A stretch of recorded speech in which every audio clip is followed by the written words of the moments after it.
শেখ হাসিনার আমলে গায়ের জোরে ভোট কেন্দ্র দখল করে জনপ্রতিনিধি হয়েছেন, সেটা বাতিল করেছেন। এখন যদি ধরেন 6 মাসের মধ্যে জাতীয় নির্বাচন আগে স্থানীয় নির্বাচনগুলো দেয়, সবচেয়ে ইতিহাসের ভালো স্থানীয় নির্বাচন হবে এবং সেই স্থানীয় নির্বাচনের মধ্যে দিয়ে প্রকৃত জনপ্রতিনিধি ইউনিয়ন থেকে সিটি কর্পোরেশন পর্যন্ত বের হয়ে আসবে, যারা এই সরকারকে সহযোগিতা করতে পারবে।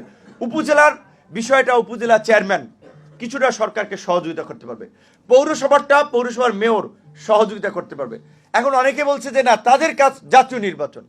তাদের ওই যে আমাদের এখান থেকে তো এক বক্তা বলেছিলেন, আন্দোলনের মধ্যে কি এইটা হয়েছিল যে এই সরকারটা গঠনের পরে আগে জাতীয় সরকার হবে, আগে স্থানীয় সরকার হবে, আগে জাতীয় নির্বাচন হবে?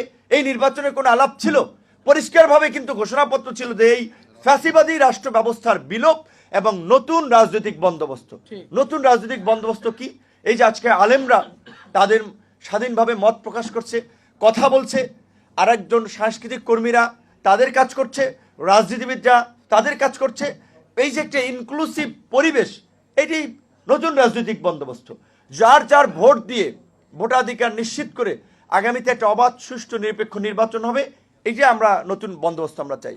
প্রশাসনের চালচিত্র আপনারা যদি লক্ষ্য করেন দেখবেন, আগে ছিল একদিকে, এখন আবার আর একদিকে কিন্তু হেলতেছে। ক্ষমতা আসার আগেই যদি ওইদিকে হেলে যায়, তাহলে এই প্রশাসন তো হাসিনার আমলে যাই ছিল একই কাজ হবে, একই কাজ হবে। এখন অনেকে প্রমাণে খুব ব্যস্ত, আমরা বিএনপির লোক, আমরা জামাতের লোক, আমরা বঞ্চিত ছিলাম। পুলিশ প্রধান একবার বলছে জানেন, বলছে যে ভাই বঞ্চিত, প্রমোশন দিলাম, পরে শুনি যে যৌন কেলেঙ্কারির দায়ে বরখাস্ত ছিল, সেও আইসা বঞ্চিত বলে প্রমোশন নিয়ে গেছে। ঘুষ এবং দুর্নীতির দায়ে চাকরিচ্যুত হয়েছে, সেও আইসা বলে বঞ্চিত।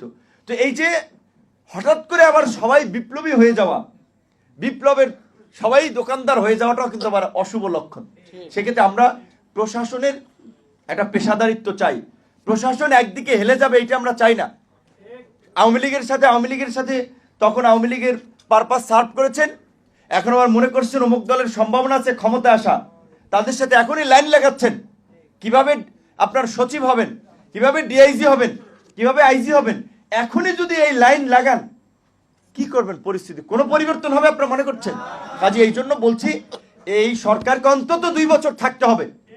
সেই ক্ষেত্রে সরকারের দুর্বলতাগুলো ঠিক করতে হবে। দুর্বলতা ঠিক করার জন্য আমরা বলছি যে এই কাঠামোটা বিভিন্ন রাজনৈতিক দলের সাথে আলাপ করে একটা জাতীয় সরকারের কাঠামো হতে পারে। ইসলামী আন্দোলনের 2 জন প্রতিনিধি থাকবে, জামাতের 2 জন প্রতিনিধি থাকুক, অন্যান্য এই মেইন স্ট্রিম পলিটিক্যাল 10টা পলিটিক্যাল পার্টিগুলো থেকে যদি আরো 20 জন যায়, এই 24 জনের সাথে আরো 20 জন যোগ করলে 40 জন, মন্ত্রণালয় আছে 60টার মতো, তা 50 জনের উপদেষ্টা পরিষদ থাকলে সমস্যা আছে?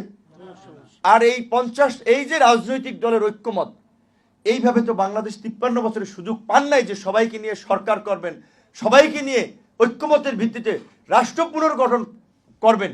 একটা বার আমরা পাইছি। এই সুযোগ যদি আমরা হেলায় ফেলায় নষ্ট করে ফেলি, আর কবে পাবো আমি জানি না। অনেকে আবার বলছে নূর ভাই খালি জাতীয় সরকার কথা বলতেছে, সে সরকারে যাইতে চায় বোধ হয়। অনেকে বলে আর কি, ফেসবুকে কমেন্ট করে যে হ্যাঁ নিয়ে নেন, তাহলে সব ঠিক হয়ে যাবে। আমি আপনাদের সামনে বলছি, জাতীয় সরকার হলেও আমি আপনাদের বলছি, আমি যেহেতু এইটা নিয়ে বেশি বক্তব্য দিচ্ছি, আমি সরকারে যাব না। আমরা তো নেক্সট ইলেকশন হলে 5 বছরের জন্য ইলেক্টেড হব। আলহামদুলিল্লাহ আপনাদের দোয়া ভালোবাসায়, এলাকার মানুষের যে সমর্থন, নির্বাচন দিলে বিপুল ভোটে জয়লাভ করতে পারবো। তো আমরা এই 2-1 বছর আমাদের যেতে হবে, যেটা মুখ্য বিষয় না। কিন্তু সরকার চালাতে পারছে না, পরিস্থিতি এখনো নিয়ন্ত্রণে নাই, এখনো নানান ধরনের ষড়যন্ত্র চলছে। বিপ্লবের পরে প্রতি বিপ্লব হয়, বিভিন্ন জায়গায় হয়েছে,